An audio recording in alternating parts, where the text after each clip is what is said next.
And as we begin, I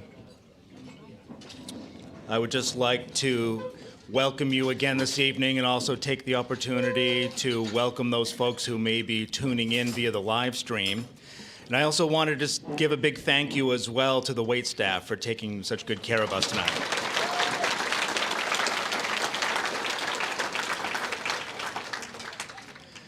I'm Seth Sherwood, and I'm on the board of First Choice. I'm from the banking world, but so thrilled to have an opportunity to serve on this board with such a fine group of people and for such a wonderful cause. My portion of the program tonight, Wendy just asked me to briefly fill you in on what's going on with the search for a new location. So for those of you who have followed this ministry for some time, you may be aware that it's been the desire of Wendy and the board to find a location that would just expand the center's opportunity to do ministry, see more clients, have more space, and achieve a number of other goals. And I'm pleased to announce that we do, in fact, have a building under contract. So the property is 257 Main Street in Waterville, and most of you will know that as the Elm City Photo Building. Now, I will announce that Elm City Photo is still in business. They're only moving across the street. So this is a win-win for everybody. So among some of the things that will be achieved, our current location, as you know, isn't terribly visible. If you're driving up KMD at 50 miles an hour, it's not really noticeable, and it's part of it's just one office in an overall building. The Elm City Photo Building, on the other hand, is very visible, very much a part of that neighborhood and the community. It will also give us greater walkability for clients. As you may imagine, some clients that are abortion-minded, it may partly be for financial reasons. Maybe they don't have a car or a reliable car. This will be much more walkable to those residential neighborhoods in the area. And it also gives us more space. It's almost 750 square feet of more space than what we have now. So more to come on this. We're continuing to work through the process. The seller is graciously allowing us until the spring to close, which is a good thing. So we can get together potential layout, improvements we may need to do, and line up our fundraising. So more to come on that, and we'll let you know as things progress. So thank you.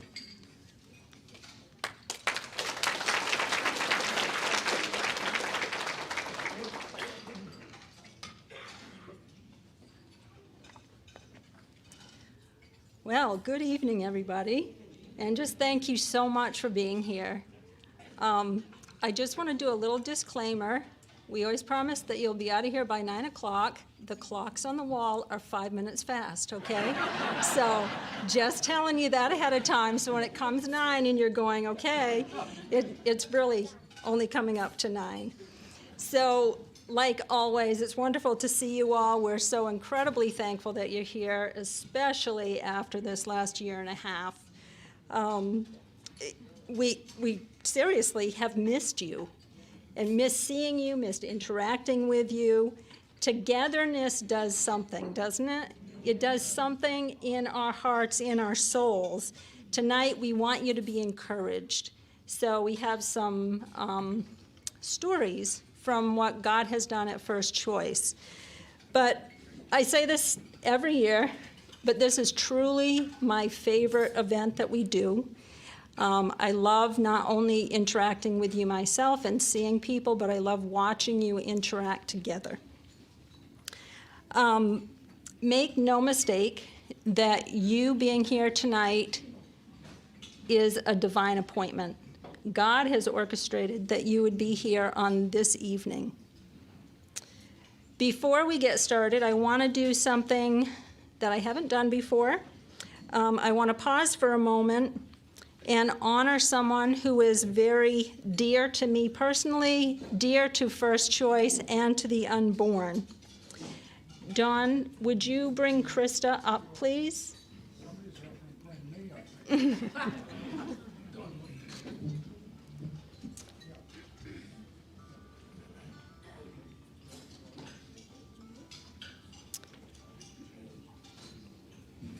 Chad can put them. No, not that one. We have to share this.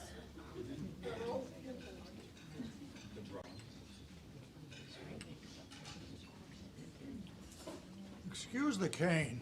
I've had a revision. Anybody know what a revision is? That's where they pull an old 15-year-old metal hip out and put another one in because the other one broke. It's been a thrill, let me tell you. So Krista is a local Maine artist, and she is from China. China, Maine. Maine, absolutely.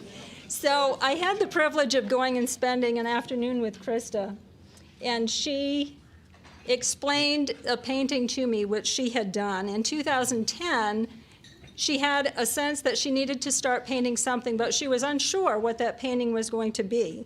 So she picked up her brushes and she got everything together, and I don't know all the art terminology, but you do. I don't either. And this picture is the result. She started painting. It's titled Unnamed. It contains much symbolism concerning the issue of abortion. Krista has graciously given First Choice the right to print and use copies of her painting. Her desire is to use it to save more babies from abortion. So when I spent that afternoon with Krista, she told me that the only award that she has ever won from her painting was the People's Choice Award, but that's the only award that mattered. So Krista, just tonight I want to honor you. We love you. Thank you so much.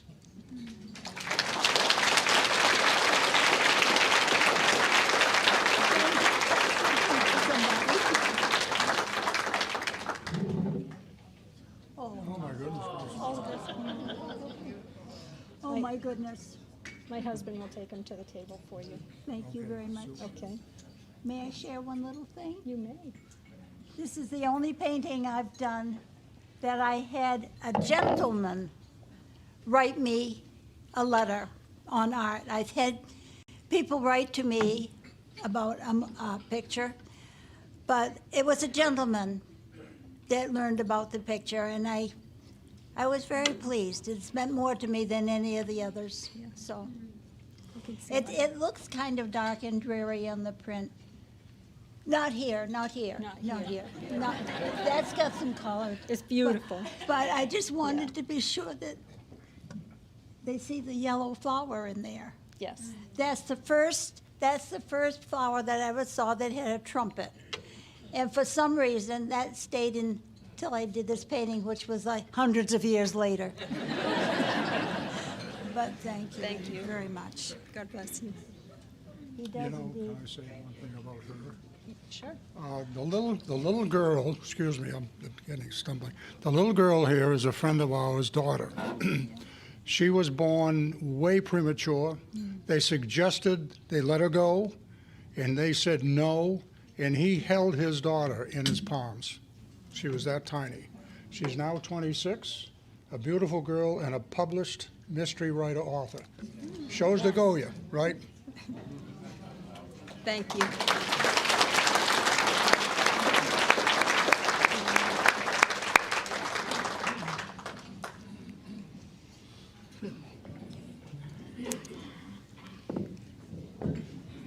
Well, this last year has been really interesting, hasn't it?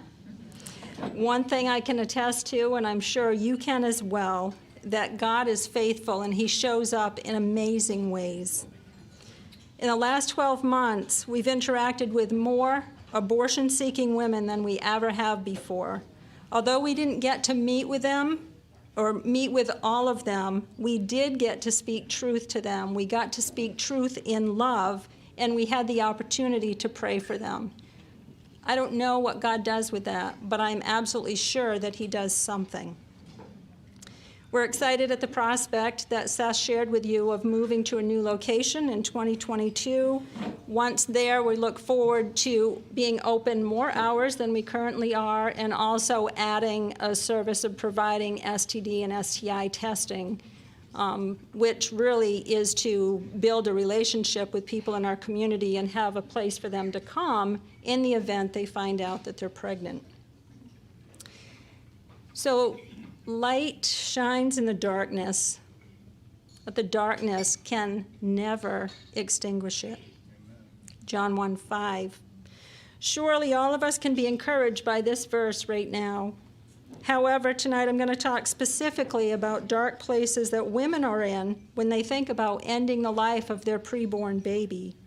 I'm going to share how your light shines through First Choice into those dark places, places so dark that women feel their only option is to end their baby's life. Because of the light of Jesus, some women find courage to overcome their fear and choose life. When backed into a corner, we're prone, all of us are prone, aren't we? We're prone to look for the quickest and easiest way out. Like Adam and Eve, we try to cover ourselves, we try to hide, we contemplate options, even options that we previously have rejected in order to protect ourselves. Tonight I get to share two stories with you, one from a previous client that we keep in touch with and one from a recent client. Chad, would you put that picture up?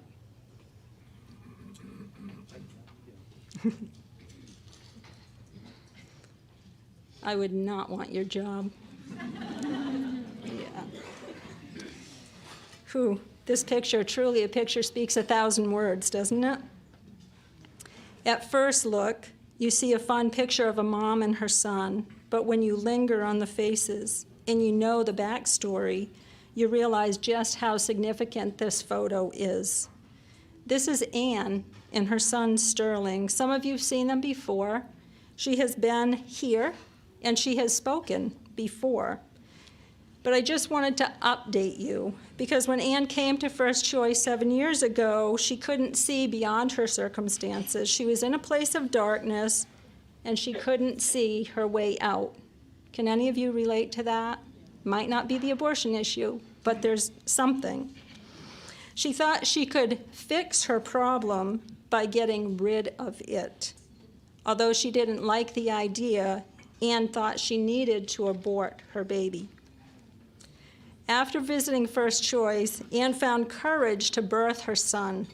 Sterling is Anne's only child and is his grandparents' only grandchild. According to Anne, Sterling is doing great. I just talked with her the other day. He loves to spend time with his Ampa, playing games and laughing, and apparently he's a comedian. He's sweet, loving, smart, and very creative with his artwork. His Uma, grandmother, she says that this child is meant to save lives. He's one loved child, she said, and then went on to say, thank you for saving our little man. That goes out to all of you who pray, all of you who donate, all of you who participate in First Choice in this life-saving ministry.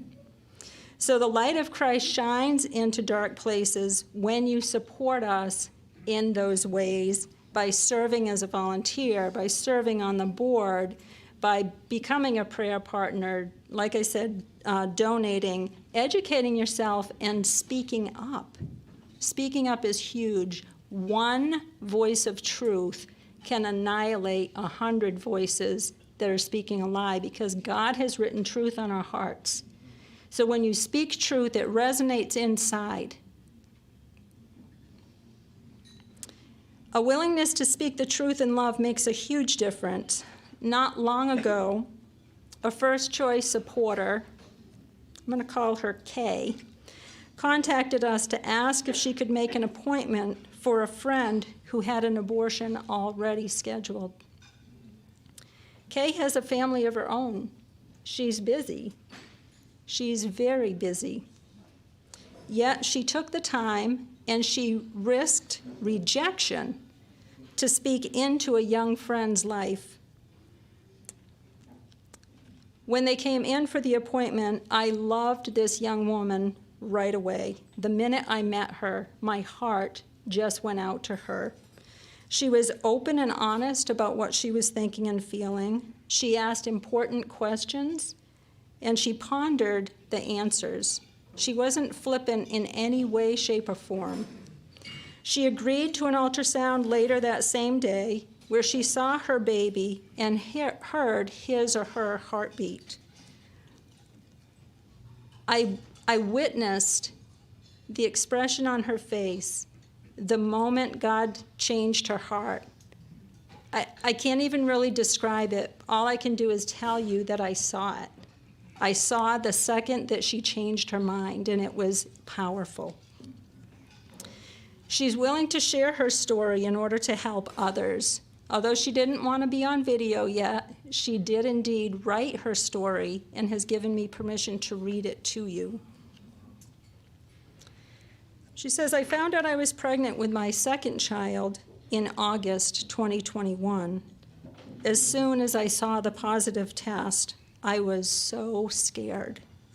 I knew I didn't want to go through with it, not because I couldn't provide for the baby, not because I thought I couldn't love the baby, but because being a mom is not an easy job. And my baby is only 6 months old. Got that? A 6-month-old? Not only that, but because I don't have the easiest relationship with the dad. We do love each other, but the thought of raising another baby together scared me. Abortion seemed like the easiest way out, so I called and I scheduled one. I was thinking so many things like, what if I don't love this baby the way I love my daughter, and what if I can't make things work with a father? A part of me felt guilty bringing children into this scary world in which we now live. I can't tell you the number of times we've heard that over the last 12 months. Every single thought I had about getting rid of this baby was simply out of fear. Abortion is not empowering to women. Don't ever believe that. Women make the decision out of fear. I wasn't thinking about the now. I was thinking about the unknown, and the unknown is scary.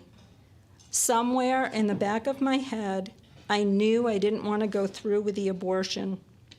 So I picked up the phone and I called an amazing woman I went to church with. She immediately made an appointment at First Choice, and we went first thing the next day. After talking with Wendy, I knew I couldn't go to this abortion appointment. I knew I would regret it. If I went through with it, I wouldn't have just been hurting myself. I would have hurt everyone I loved. If I hadn't called someone from church, if I hadn't gone to this appointment at First Choice, I would not be pregnant right now. She ends with, honestly, I'm still terrified. The fear I felt when I first found out hasn't gone away. I just have to trust that God does not make mistakes. God would not put me in a situation I couldn't handle. I believe this baby will be such a blessing. Sometimes blessings are just in disguise. This young lady is brave. She's courageous. She made the right decision despite her fears. Her message is for all of us, and I'm going to read that ending again. She says, honestly, I'm still terrified. I just have to trust that God does not make mistakes. Sometimes blessings are in disguise. So truly, light shines in the darkness, and the darkness can never extinguish it.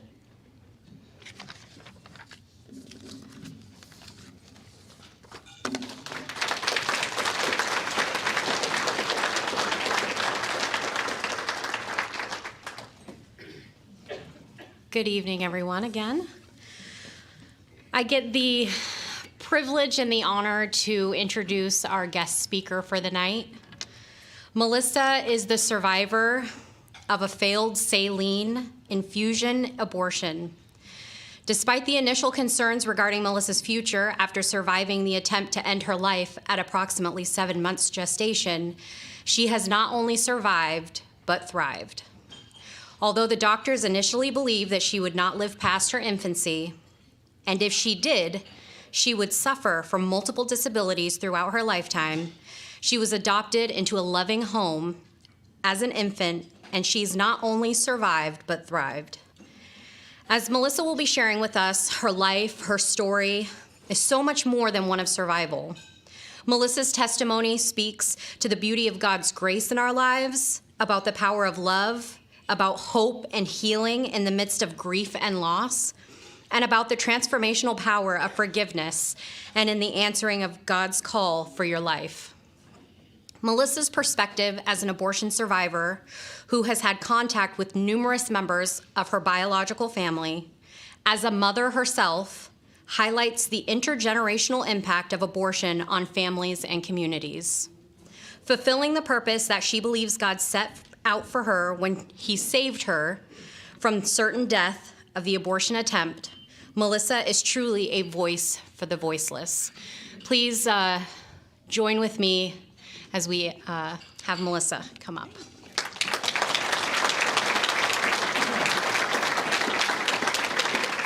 I'm only about a year late, right, Wendy? I mean, aren't we all at this point? Some of those things start to just add up over time. But I just want to thank you all for being here tonight in support of First Choice. You know, I am blessed and honored to be able to support organizations like First Choice across our nation and truly around our world. And one of my favorite things is to be able to meet people like you. Because I know it's easy to hear someone like me speak and think, wow, the Lord really had a plan for her. She has a light that shines brightly in a dark world. Yes, but so do you. That's why I'm here tonight, to not only remind you why the work of First Choice is so important, but to inspire and encourage you to keep shining your light. I know as the world gets darker and darker, that all of us are called to shine our light in the darkness. And I know, Wendy, it has been an incredible joy for me to get to know you personally and know just how much your light shines brightly here in your community. You know, tonight I know I have a very interesting story to share with you. I know parts of my story are very hard for people to hear, but I hope in the midst of the difficult parts of my story, you see the light shining time and time again. You know, when I saw that beautiful painting up in that photo, there were two pieces that struck me. The first one was that I am very much like the little girl sitting outside of that tree. I am one of likely tens of millions of children who have been impacted by abortion. Yet I am one of the few that is sitting on this side of the tree. The power of that is not lost on me. But the other piece that struck me, and maybe it struck you too, was that beautiful yellow flower. The light shining right there in the darkness of the photo. Aren't we all looking for that flower in our world? Whether you realize it or not, you are also that flower in a dark world. And I hope tonight as I share my story, not only do you see the light within my story, but you find moments where, yes, you might be drawn to tears, but also moments where you can laugh alongside me. My story is not one of tragedy. My story is one of redemption, of restoration, of reconciliation.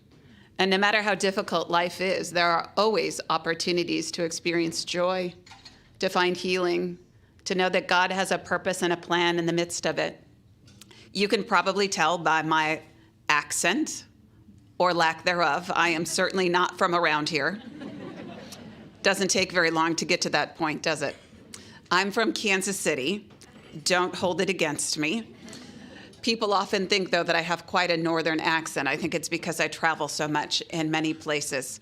But my life story started as you can imagine, quite far away from here. 44 years ago. I'm 44. Minor detail about my life. Now we've acknowledged how old I am, and we can just keep moving on from that, right? That's probably the hardest part of my story for me. You know, as I share my story from a historical context, people want to know how old I am. So it is okay, we'll get that little minor detail out of the way. But of course, it was certainly not a laughing matter 44 years ago when my birth mother found herself facing her unplanned pregnancy with me. I know my birth mother looked an awful lot like the women who come through the doors of First Choice still today. My birth mother was 19 years old. She was a college student. She wasn't yet married to my biological father. And sadly, one of the greatest statistics she fits is one that our society doesn't like to talk about, and that's coercion. It's such an interesting thing, isn't it? To live in a society that talks about abortion being a choice and a right. We now have progressed to the point of calling it health care. But we know when we peel back those words and we listen to women's experiences, if you sat down with Wendy and her team, I'm sure they would tell you story after countless story of women who were given no other choice than abortion. That's just one of the reasons why the work of First Choice is so important. They are the people providing true choice, true resources and support to women in a time of need. You heard in this testimony already tonight, this young woman who is still terrified, but knows that there are other choices than abortion. But we live in this world that couches abortion in terms like choice and right and buries the stories of women who experience otherwise. Statistically, we know about 64% of women identify feeling pressured into their abortion. 64%. That's an interesting conversation to have with people in our world, isn't it? If they want to talk about abortion being a choice and a right, then where is the choice for those 64% of women who identify feeling pressured? As you're going to hear tonight, it's really taken me most of my 44 years to piece together the storyline of my birth mother's life and mine. I was initially told years ago that it was her choice to have the abortion that was meant to end my life and forever changed hers. But the more I started to learn about her and her family, I started to figure out that she was probably one of those 64% of the women coerced into their abortion. Sadly, what I learned in recent years is that it was taken even one step further for her. That saline infusion abortion that was meant to end my life wasn't just something she was coerced into. It was literally forced upon her against her will. And sadly, I'm sure Wendy and her team could tell you stories like my birth mother's also. I hear them everywhere I go around the world. Sometimes it's well-intentioned friends, family members, sometimes medical professionals, sometimes even members of the clergy, unfortunately, who can be responsible for coercion and force when it comes to an abortion. In my birth mother's circumstance, I know that the people responsible for forcing that abortion knew an awful lot about the scientific and the biblical basis for when life begins. It was my grandparents, my maternal grandmother in particular. I know my birth mother's family was just like the other families you see sitting next to you in church every Sunday. My grandmother was also a prominent nurse in their community of Sioux City, Iowa, where my life began. So my grandmother knew an awful lot about the basis for when life begins. But because of her work as a nurse and working closely with the abortionist, she also knew how to make a secret forced abortion take place on her own daughter, bypassing hospital regulations and procedures at the time. They, of course, believed no one would ever find out that the abortion was not her choice. And of course, they never expected anyone would ever hear from me. I know it's not pleasant to hear about abortion, especially on a night like this, when we're celebrating the lives being saved and transformed by First Choice. But in order to see the light in my life, you need to know a little bit about that abortion procedure. Some of you probably remember the saline infusion abortion. It was the most common abortion procedure performed back in the 1970s. It's not performed routinely anymore, not because they understood how horrific it was to women and children, but because, frankly, too many of us survived the procedure. That saline infusion abortion involved injecting a toxic salt solution into the amniotic fluid surrounding the preborn child in the womb. The intent of that toxic salt solution was to poison and scald the child to death. Usually the procedure lasted about 72 hours. If the child was fortunate enough, their life was usually ended within about the first 24. And then the next couple of days were spent inducing labor with the intent of that deceased child being expelled from the womb. I have met many women who underwent that same procedure and have told me how they felt their child thrashing about in the womb fighting for their life before things quieted and they knew that it was done. It's a horrific procedure. And not just for children like me, but for women like my birth mother. That's why we're here tonight. Because not only does every child deserve better than abortion, but every woman deserves better than abortion also. Amen? Amen. We know through my medical records, though, just how horrific that abortion procedure was for my birth mother and for me. Because we know through those records that I didn't soak in that toxic salt solution for 24 hours or 3 days. I actually soaked in it for 5. 2 days longer than the standards of that abortion procedure. Why? I'm stubborn. If my husband was here tonight, he would confirm that for you. That's my light, I like to think, right? That was one of my earliest flickers of light. I was born with a very perseverant spirit, I guess you could say. They tried time and time again over those 5 days to induce my birth mother's labor, and I just simply was not budging. And on the 5th day of the abortion procedure, they were finally successful. Induced her labor, believing that I would be delivered in the final step of that abortion procedure as a quote-unquote successful abortion, otherwise known as a deceased child. You have a birthday. I have a day that I was accidentally born alive, that I now celebrate as my birthday. Praise God, absolutely. But the gravity of that is lost on a lot of people in our world, isn't it? Too many people somehow forget what a blessing it is to celebrate a birthday as opposed to a day like I celebrate. You know, I wish I could stand here tonight and tell all of you that when I was accidentally born alive in that abortion procedure, the medical professionals saw my inherent dignity and value like you do. But we know we live in a dark world, a world that has been darkened by abortion. I was told years ago that when I was born alive that day, my abortionist demanded that I be left in the hospital room to die.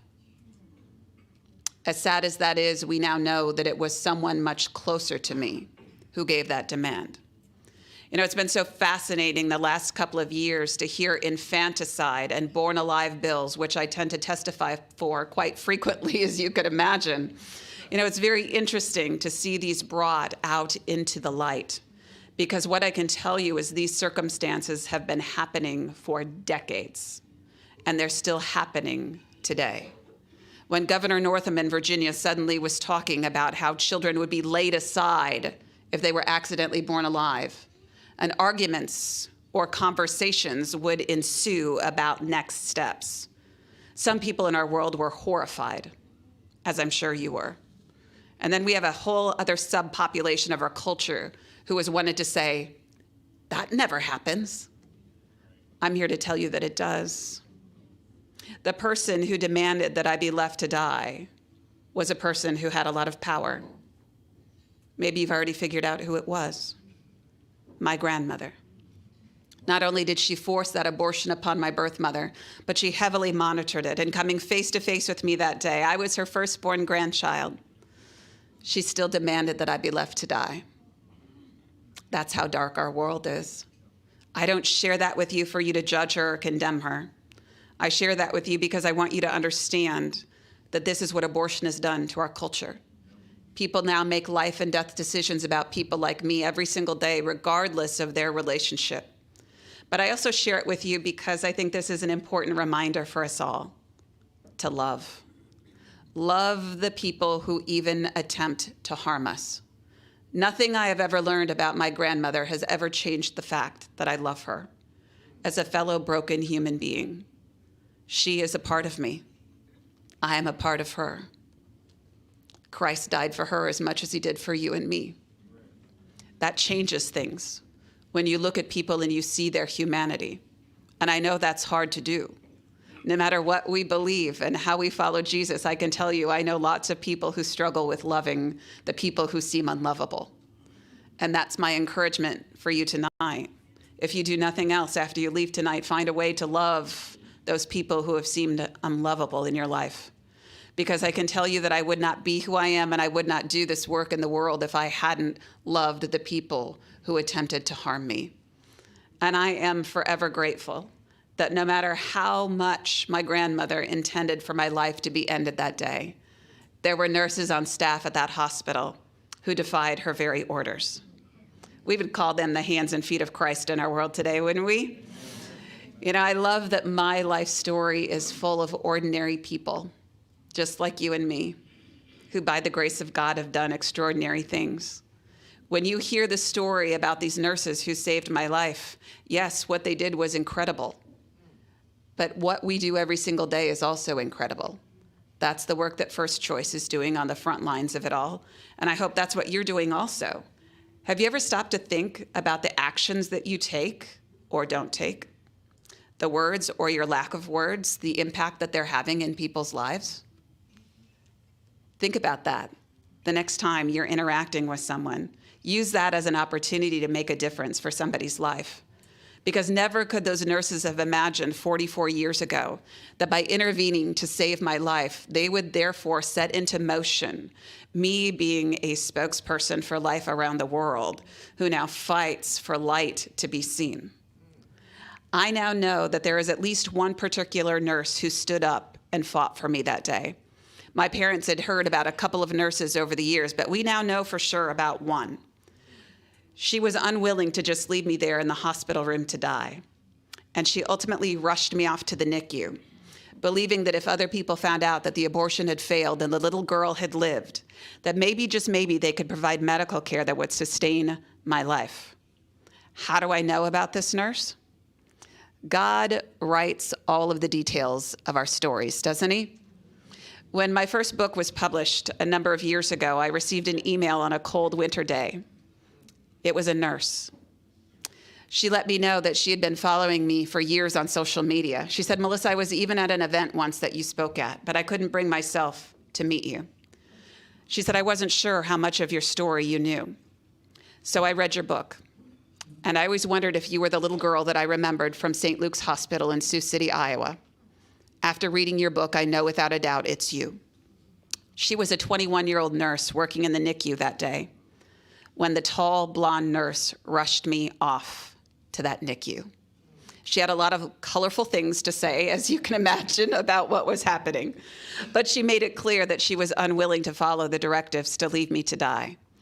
And that's why I'm here tonight. I do truly believe that. I'm no different than tens of millions of children who have lost their lives to abortion.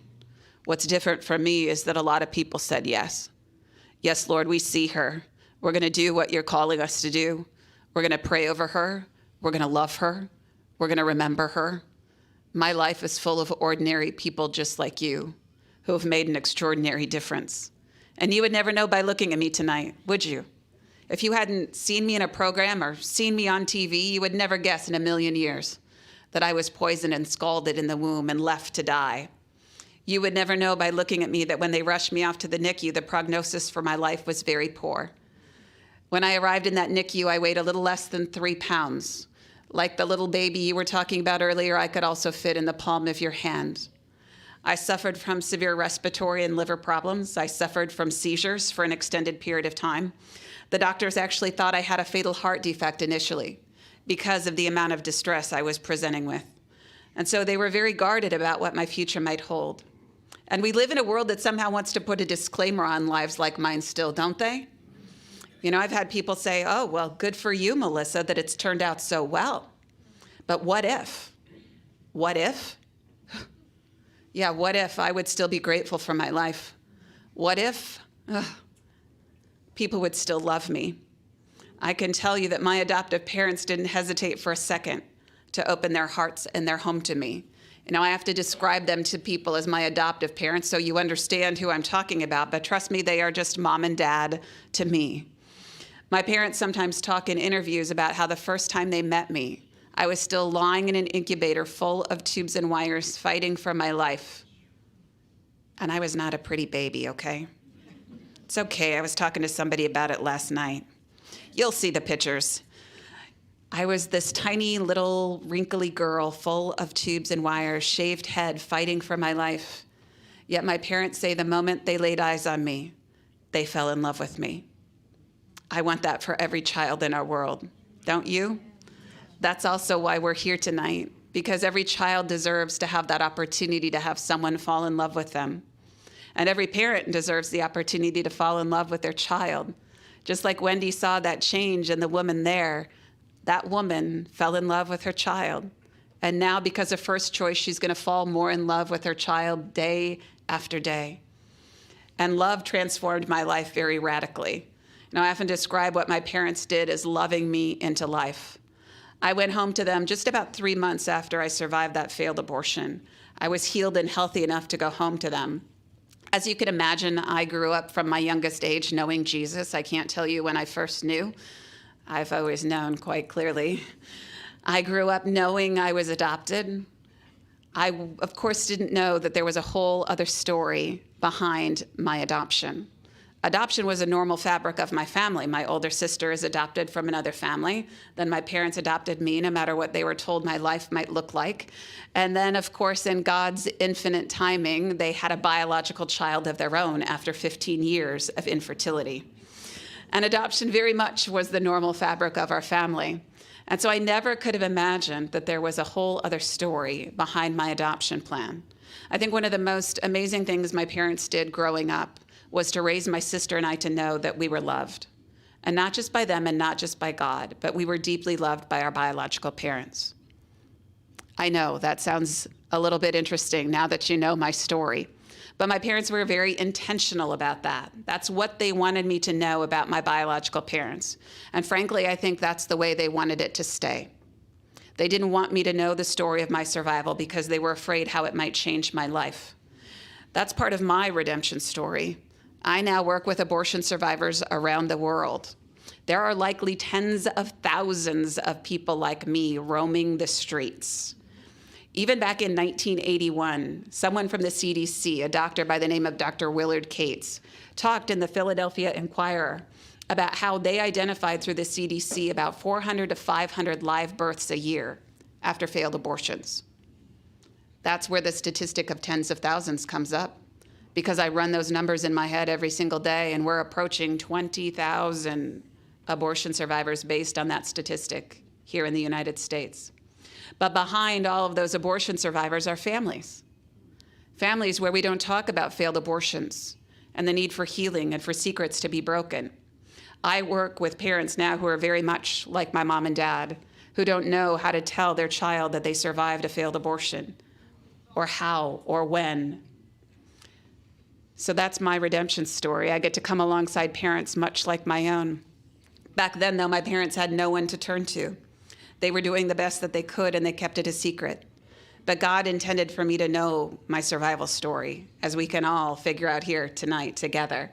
And he allowed it to come forward in a very unplanned and unexpected kind of way, nearly 30 years ago to this very day. My older sister, as a high school student, faced her own unplanned pregnancy. My sister very much needed a place like First Choice in her life. We didn't have a pregnancy center in our community at the time.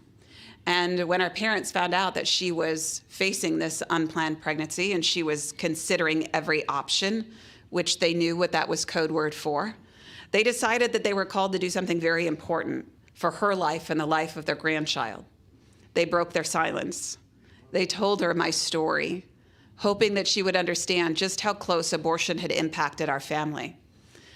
That was about 30 years ago that my sister was told the story of my survival. As you can imagine, I get to celebrate my nephew being about 30 years old. She carried him, parented him, graduated from high school on time, because women can be empowered and equipped and supported to still achieve all of their dreams, no matter what our world wants to tell them. And that was my first opportunity to come alongside someone and be truly pro-life in action. Sometimes people thought my nephew was my own child because I had him so frequently. I was a freshman in high school when all of it was happening, and they almost thought he was mine because I got to help care for him. And I'm so grateful for that opportunity. But that's ultimately how I learned the story of my survival, because like any good teenage sister, she didn't keep it a secret from me. It was actually before my nephew was born that I found out the story of my survival. It was during an argument one night that my sister let it slip, that there was more to the story of my survival. Yeah, some of you know teenage girls in this room, I can gather. I'm the mom of a 13-year-old and a 7-year-old, so I like to think God just gave me that opportunity to prepare for what's going to happen in my own family. You know, my sister didn't tell me everything, and frankly, I don't think I would have believed her. But she did encourage me to ask our parents for more to the story of my survival. And so picture this. On a cold October night, at the age of 14, I sat my mother down and asked her to explain to me why my sister felt so much more wanted by her biological family than I was by mine. My mom danced around the subject for hours, like any good mother does, before she ultimately had to speak the words that changed my life, and gratefully they've changed now the world forever. She said, "Missy, your biological mother had an abortion during her pregnancy with you, and you survived it." It was like a bomb had been detonated. Every human emotion it is possible to feel, I can tell you I felt them that night, and I felt them for many nights after that.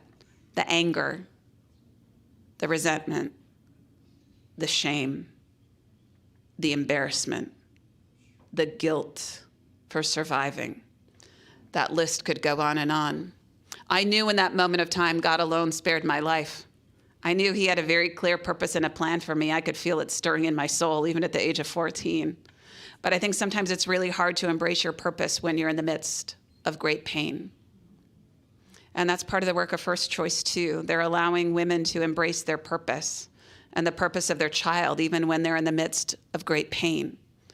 I stumbled on that journey, as you can imagine, at the age of 14, not wanting to be the woman who survived an abortion. Our society has long silenced people like me. Most of you would never know that there are tens of thousands of us in the world. You wouldn't know that I run an organization called the Abortion Survivors Network, where we've connected with 403 abortion survivors. Our youngest survivors are infants. They're surviving chemical abortions, many other abortion procedures like D&Cs, even dismemberment still today. The oldest survivor we've connected with is 89 years old. And that's also something we need to face in our society. Yes, legalized abortion has wounded us all and is taking lives at a faster rate. But the reality is children have been hurt by abortion for a very long time. So you would never know that. And I didn't know that for many years, that I was one of a population of many, many people. I felt incredibly alone on this journey. And so as you can imagine, I stumbled and I fell. And God picked me up time and time again to remind me that he never makes mistakes. I love that was included in your testimony that you shared tonight, because that's very much the message that I got from him early on, is that he never made a mistake in my life. I had a purpose and a plan in the midst of something that was very horrific. And I love that really the most healing thing he allowed me to do early on in that process was forgive my biological parents. I didn't know back then all of the details about that abortion, but what I did know in my heart is that their lives had to have been forever changed by that abortion. And I wanted them to know that I'm not angry and I'm not bitter, that I am grateful for my life. And so I set on a journey to find them. I started looking for my birth parents when I was about 19 years old. Started looking for my medical records at the same time. Most abortion survivors will never have any medical record. Part of what I do is try to help abortion survivors obtain those. But I also work to really educate the world about the fact that most survivors won't have those records. And through no fault of their own. It's through the fault of a medical industry that doesn't want to talk about what abortion really is, doesn't want to identify the failure rates of abortion. Most abortion survivors are actually raised in their biological family. That's how they learn their story. It's passed along throughout the family line. And if we live in a society that says we need to believe women, then are they believing women like me? Are they believing women like my biological mother who have experienced failed abortions? No, they're not. That's also part of the work that I do. But I went looking for those medical records years ago, not knowing that most of us would never have any record. It took me over 10 years to obtain those medical records. I was told time and time again over the years that simply nothing existed. During those 10 years of searching, I was looking for my biological parents. And maybe some of you have been on similar journeys in your life. You are looking for someone or something, and maybe you get a little piece of information, and God continues to shine a light in a dark place to keep you going. That was very much my 10 years of searching. I would receive a little bit of information, and I had to really trust that God had a plan in the midst of it. You know, during those 10 years of searching, I think most people thought I led a pretty normal life. Today is actually my anniversary. My husband and I are celebrating 16 years of marriage. If my husband is tuning in, he has shared me most anniversaries, our entire marriage. We'll get together tomorrow when I get back home. You know, I married my husband during those years of searching. I ended up moving to Sioux City, Iowa, knowing that that's where my birth mother's abortion had taken place, but thinking that was simply a part of my past and not anything about my present nor my future. During my 10 years of searching, I obtained my master's degree in social work. That is definitely a part of my own heart, is to heal people, no matter how they're impacted by life circumstances. So I think most people understood those things about me. What they never would have understood was that underneath the surface, I was desperately seeking God's will.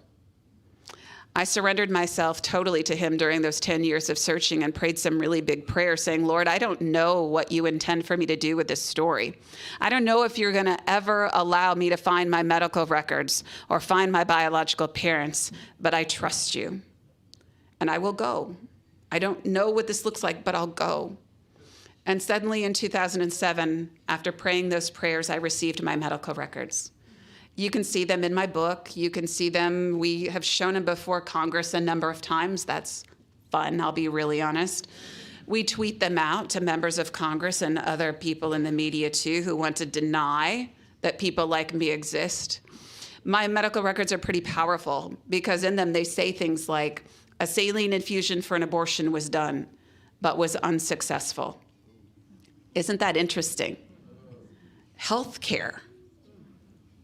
And I'm alive because it wasn't successful. That doesn't really fit what I know to be true about healthcare. And I have posed that question numerous times to members of Congress, how the very act that was supposed to end my life can simultaneously also now be my very right to execute in our world. We know that makes no sense. But those medical records were ultimately a powerful tool, not just because I learned about the abortion that I survived in more detail, but because in those medical records, they committed a really big mistake. In one little tiny corner, left hand to be exact, they forgot to black out my birth parents' names. That's how I discovered my birth parents after 10 years of searching. We would call that a HIPAA violation in today's world, right?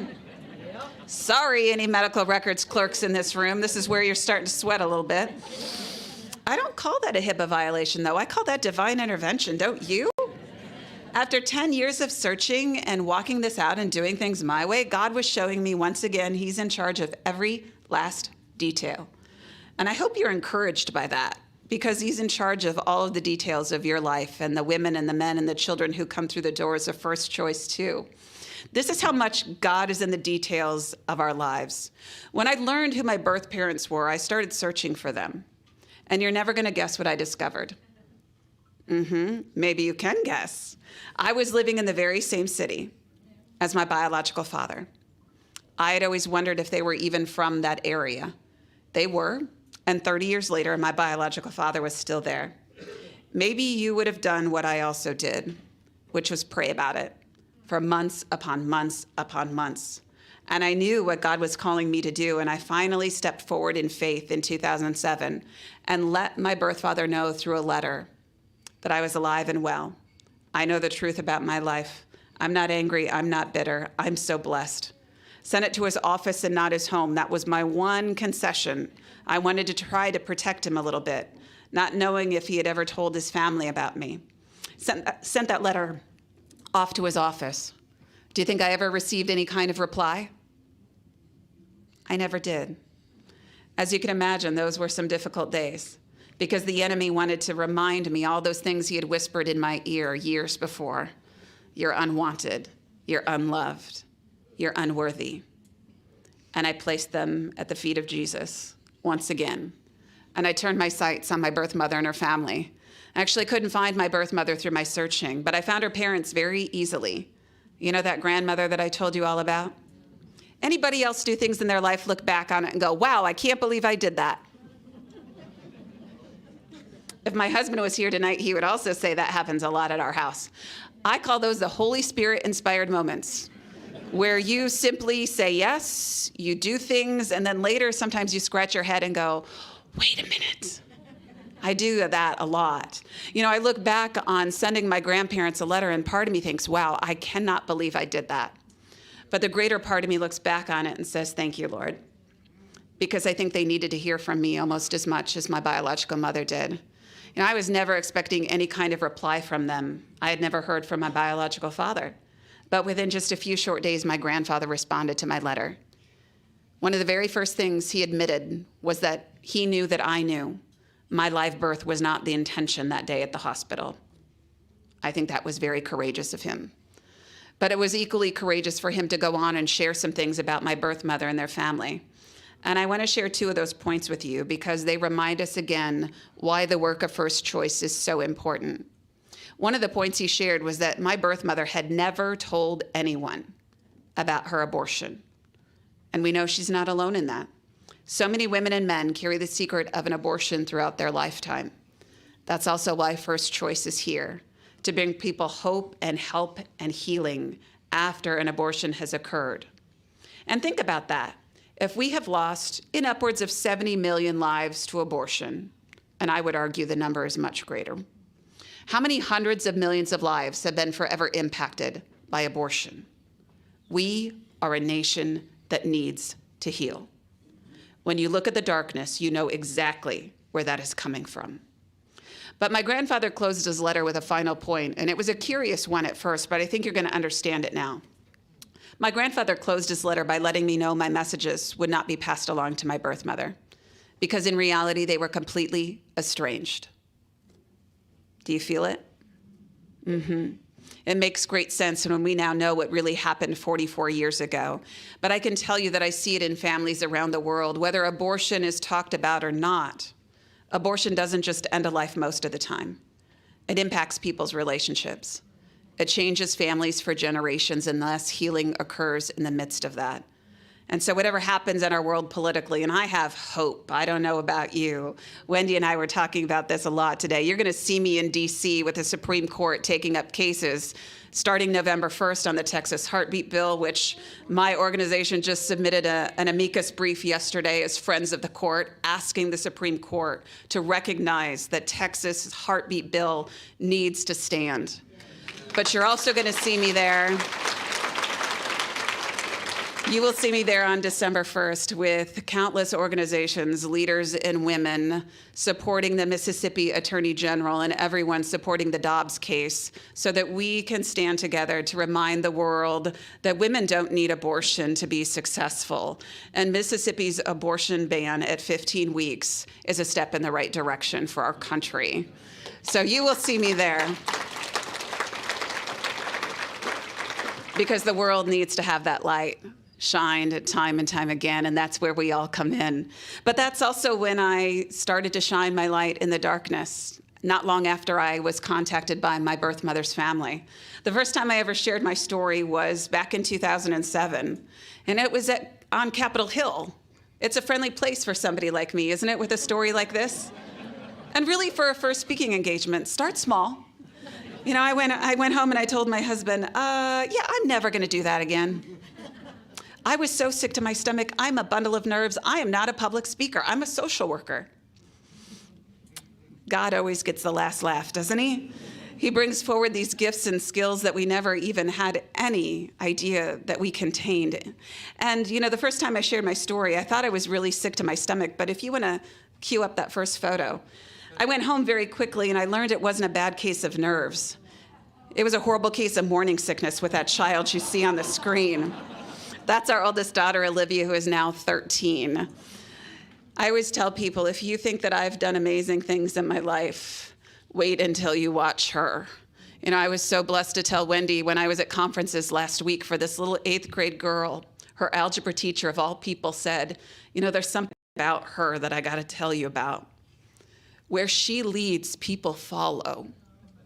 She is going to do things in this world. And he said, you know, I got to think for a minute who she reminds me of. And he said, oh, Condoleezza Rice. She is the next Condoleezza Rice.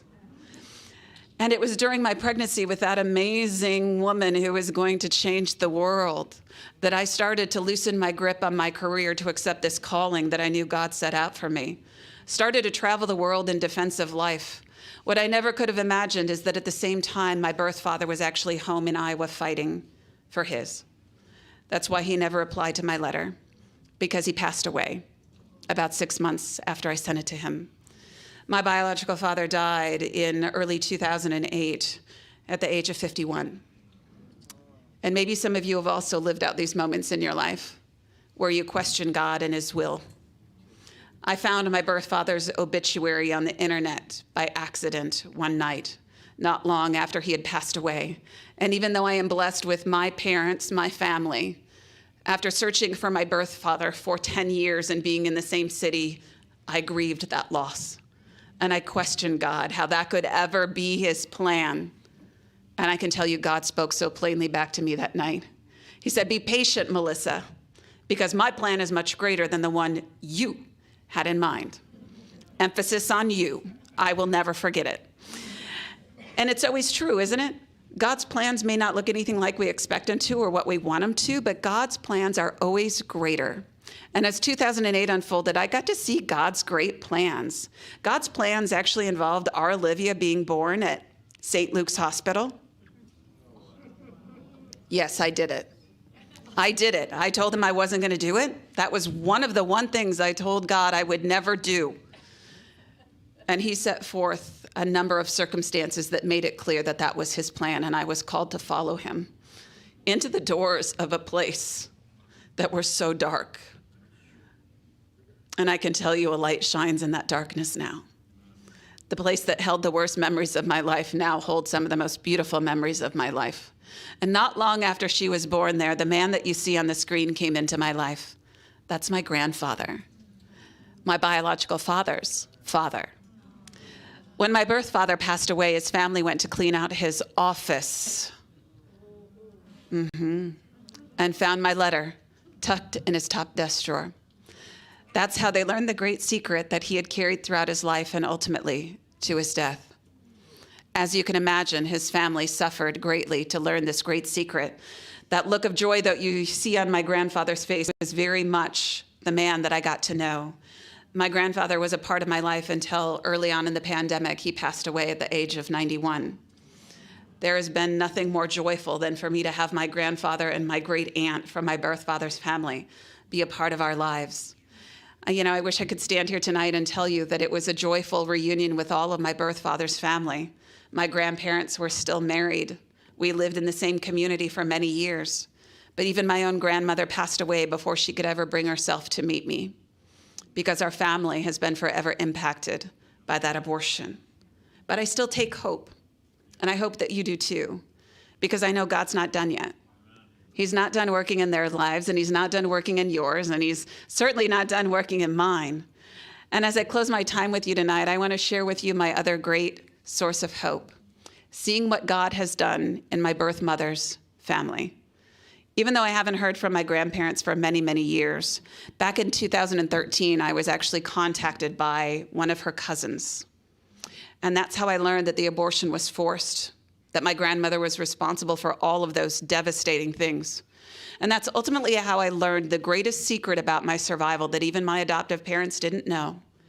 And that's that my birth mother spent over 30 years of her life believing that I had died that day at the hospital. It's like something out of a movie, isn't it? A movie that Hollywood would never write. She never knew. She was told that day that the abortion had been successful. She never knew if I was a little boy or a little girl, but what she did know is that her life had been forever changed that day. And she lived with incredible regret. As you can imagine, she and I had some difficult conversations, even by email, as we started to get to know one another. The reason why it was so difficult, though, is because she questioned how I could ever love her. She questioned how I could ever forgive her family. And so we spent about 3 years building walls of trust and love with one another before we finally met face to face for the first time. If you want to cue up that final photo for me. On the screen, you'll see some really important women in my life, and one of them actually has a connection to Maine. On the left is my half-sister, Sarah. She lives here in Maine. Next to her is my birth mother, Ruth, in the red sweater. And on the far right side of me is my half-sister, Jennifer. We have been united. We communicate. We are a part of one another's lives. My children know Ruth is just another one of their grandmothers. And I know how much God cares about the details of their lives as much as he does about yours and mine. You know why? Because I moved to Kansas City, Missouri back in 2013, believing that I was moving there for my husband's job. What I never could have thought is that it was all part of God's plans once again for restoration and reconciliation. Because where do you think my biological mother lives? You betcha. She lives in Kansas City, alongside my half-sister, Jennifer. My kids get to see their biological grandmother, Ruth, on a consistent basis. They're raised alongside their cousins. They know that abortion is very much a part of our life story, but more importantly, they know that ours is a story about love and forgiveness and light shining in the dark places. And so I hope this is encouraging for you tonight, because if you look at what God has done in my life, there is nothing he can't do in yours and nothing that he won't do through First Choice. And this is my calling. You know, I now know God never had it wrong with me. And I know that many of you are wondering what your calling is in this world. And tonight is your opportunity to answer God's calling right here at First Choice. If you want to turn your attention at your table, you have some manila envelopes. Wendy and her team might call these your pledge cards tonight, but I call these your calling. Your ability to answer God's call right here through First Choice. You know, most people are not called to be a public speaker, and I know most of you are probably super grateful for that. I've been in your shoes. You never know where you might be tomorrow, though. But the good news is most of us aren't called to be public speakers, but we are called to give of our time and our talent and our treasure. And what a beautiful blessing it is to know that as we give our time and our talent and our treasure, God is going to use it, takes it and multiplies it infinitely. That's the work of First Choice. At your table, you have some pledge cards, and these are your opportunities tonight to say yes. Through a gift today, you can make a one-time gift today that shines a light in dark places. You know we can't put a price tag on life because every life is priceless. But the reality is this ministry incurs a cost every single day, from everything from keeping the lights on to maintaining a new building, to performing ultrasound, to supporting people after an abortion and they need healing, providing parenting classes. The list could go on and on. Can we put a price tag on the lives that are forever saved and impacted by that? Of course we can't. But tonight we need you to help put a price tag on how you are called to give to make those life-saving and life-transforming services possible. So you can give a one-time gift tonight. You can also give a monthly pledge. Monthly pledges are really important to this ministry. If the pandemic didn't teach us anything else, it's that monthly pledges are those sustaining lifebloods to ministries like this. When Wendy and her team know that they can depend on your monthly and quarterly gifts coming in, they don't have to worry about when the next fundraiser might happen. So monthly pledges are incredibly important to this ministry. You can designate tonight where you want that gift to go, if it's just the area where it's most needed, or maybe to an ultrasound fund. If you want to give, you can actually text to give, and I think that number is up on the screen for people who are tuning in online. You can text give to the number that you see on the screen. I also know that you have a giving link on your website. So the website is just firstchoicepregnancycenter.org, and you can find that donate link there on the website where you can give. You can also, if you're online, you could mail in your check to First Choice, and the address is 295 Kennedy Memorial Drive, Unit 2. But for those of you that are here in person, you can write a check tonight. Of course, you can give by cash. You can make those plans to leave your pledges for those monthly and quarterly gifts. You can also check off if you're interested in being a prayer partner. I know Wendy covets your prayers. And if you want to receive the quarterly newsletter. But before you proceed with completely filling out your cards, can I encourage you to consider whether you can give both a one-time gift and a monthly or quarterly pledge? I encourage you because my family and I adopted a motto years ago that have changed our lives, and that is to live more simply so someone else can simply live. Live more simply so someone else can simply live. And I know it looks different from person to person and family to family, but for us it means we cut out little things that add up very quickly. Cups of coffee, nails getting done, ladies, sorry about that. Cutting the cable long before it was popular. The list could go on and on. But could you cut out even something simple for $5 so you could give both a one-time gift and a monthly pledge here tonight? Thank you for prayerfully considering everything you've heard, for your continued support of this ministry. I would ask you to proceed with filling out your pledge cards. Table hosts, you'll recollect them in your manila envelope and hand them to Marie as you're leaving here tonight. And then we'll proceed with closing prayer. God bless you.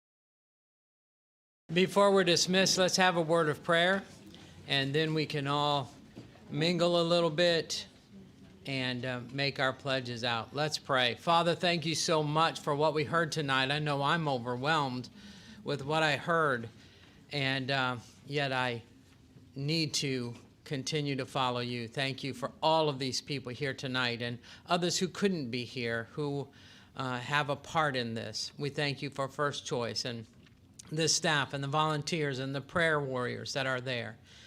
We ask that we would have a continued blessing, that we would continue to see people who save their babies, and that we would be a part of that however we can. Thank you for Wendy and the staff, and just ask that we would see a continued blessing there, that we would, for the new building coming up. We just want to also pray for Melissa. Thank you for her sharing her story with us, and the power and the impact that it's had on me and so many people here. So please help us not to forget. Please help us as we go from this place, not to walk out with full hearts to serve you just tonight, but it would continue on and on and on. And we'll give you the honor and the praise and the glory in Jesus' name. Amen. Amen.